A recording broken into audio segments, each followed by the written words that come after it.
Hi, welcome. I'm Tara Fell, and if you don't know who I am, that's totally okay. I'm a coach and a writer. I am a daughter and a wife and a friend and a dog mom and a soon to be adoptive mom of an actual human being. I know. It's very exciting. Um, and mostly I'm just a chick who watches the news and, like, what? Shakes my head. So, writing. I wrote a book. It's called Grief: A Love Story, and I'm hoping it's out soon. My God, I'm sick of it not being done. I need it to be done. That's another story completely. It's morphed into many things over the 4 years I've been writing it. And what it is it's a manifesto about grief.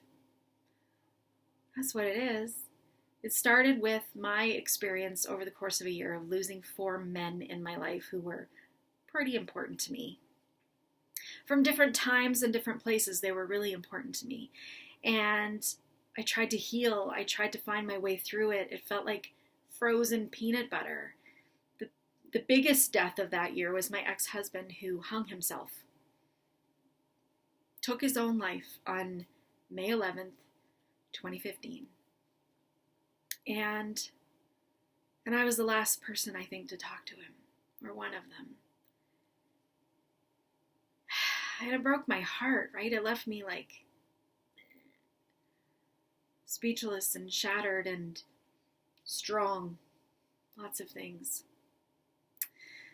And in the wake of that, people said really stupid things to me. They just did. And I realized that we're not very good at this. We're not.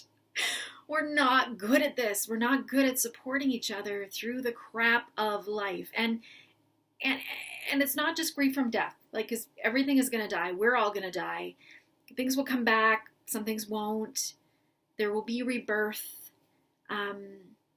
But there's a whole lot of grief. If we're showing up and loving people and doing the things we're supposed to do here, there's going to be grief. Add that to the news, right? We've got catastrophic fear and hatred and guns and I have to remember to breathe sometimes, because I think about the generations of trauma that we are creating and the catatonic way that we sometimes respond to what's going on. So we have to get better. We must. It's actually a matter of life and death. If we look at the suicide rates and that's for a whole other video, but it's a matter of life and death. It is literally killing us to not be with our grief. Literally.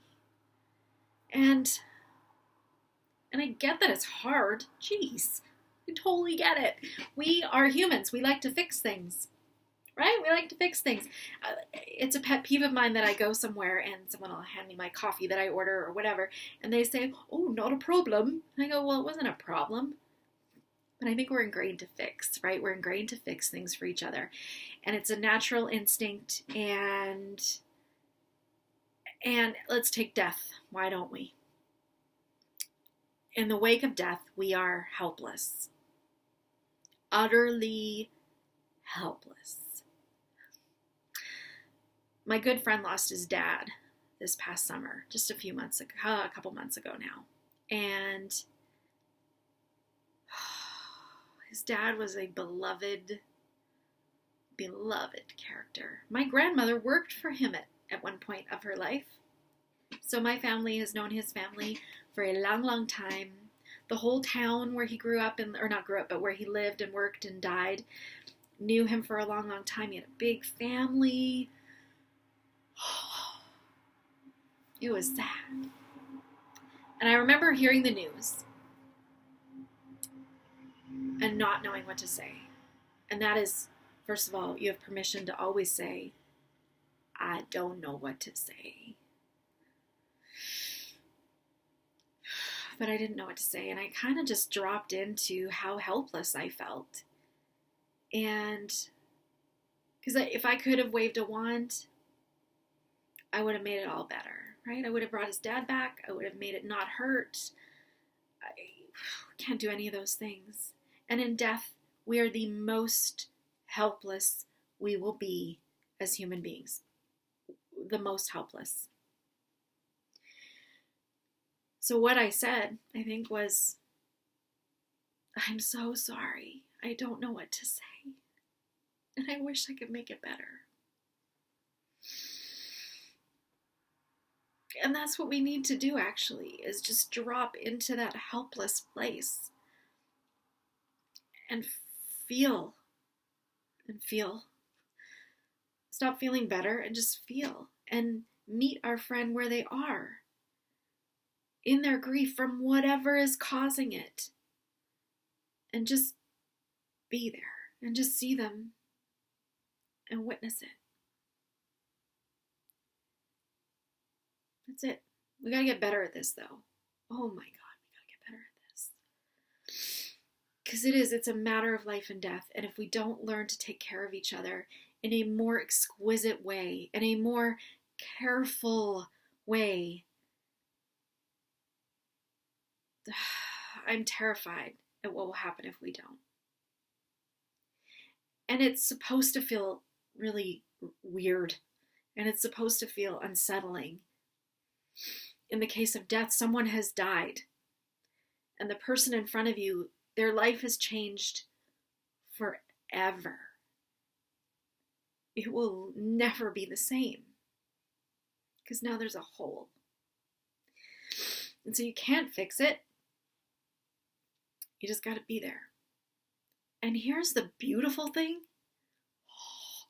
If we just be with our emotions a little bit, just a tiny, tiny bit, they dissipate. They are lessened. They get seen and they go, cool, you've seen me, now I get to go. That's what it's for. They want to be noticed.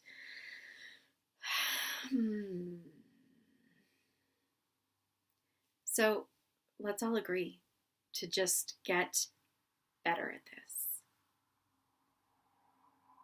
When we feel defensive and that we should shut someone down or make them feel better or cheer them up, cut that shit out. Just say, that sucks. I wish I could make it better. That's it. But sink in. The important piece is to connect it with yourself and to feel it. Feel it. Don't just, but feel it. We got to get better at this, at connecting. Here's the thing. We are responsible for one another. Take that on. There is no such thing as other people's kids. We are all connected. We are all responsible for one another. And that means that we meet our fellow humans where they are suffering. We suffer with them a little bit. We feel into it and feel our helplessness. That's what this is about. Let's be humane as well as be human.